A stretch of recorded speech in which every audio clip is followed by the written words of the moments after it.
In 1607, the last of the great Gaelic chieftains, Hugh O'Neill and Hugh O'Donnell, left Ireland in an event known as the Flight of the Earls. This meant that the land left behind them, a large area in the province of Ulster, was left undefended when King James I began his policy of plantation in 1609. This plantation was to have far-reaching consequences for the history of Ireland. Although Scottish people had been settling in the counties Antrim and Down for about a generation, about 25 years before the official plantation began, the plantation would see the arrival of many more settlers. The new settlers, arriving into Ireland, brought with them a new way of life. They brought new farming methods, they built towns, they brought new laws, language, fashion and culture, and importantly, they brought a new religion. The Scottish settlers were supporters of the religious reformer John Knox. Knox had been influenced by the Presbyterian John Calvin. These settlers brought the strict Presbyterian lifestyle and the Protestant work ethic to Ulster.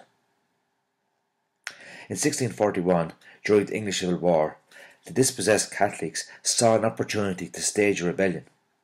About 4,000 Protestants were massacred during this revolt in 1641. These events, and rumours that 100,000 Protestants had been murdered, had a huge impact on the Protestant mindset. They felt under attack and developed a siege mentality. Protestants came to fear and distrust their Catholic neighbours, and they believed that Catholics wanted to wipe them out. The celebrated victory of the Protestant King William of Orange over Catholic King James II at the Battle of the Boyne in 1690. The 18th century saw Protestants control the land, wealth and political power in Ireland. It was the era of the Protestant ascendancy. During this period, Dublin became the second city, after London, of the British Empire. Many of Dublin's finest buildings were built during this period.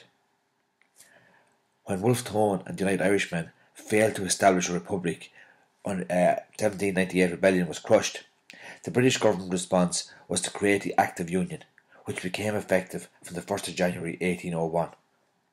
This Act of Union meant the Irish Parliament was closed down and all laws and decisions about Ireland were now made in London. Britain was known as the workshop of the world, as it was the middle of the Industrial Revolution. The area around Belfast, known as the Lagan Valley, became the industrial heartland of Ireland. There were major industries such as linen factories, shipbuilding and engineering works developed there. Belfast surpassed Dublin in terms of wealth, importance and growing population. Ulster was the most industrialised and most prosperous part of Ireland. About 1 million, or a quarter of the population of Ireland, was Protestant by the late 19th century. Most Protestants lived in Ulster, and the vast majority supported the Act of Union. People who supported the Act of Union were called Unionists. Unionists were opposed to independence for Ireland.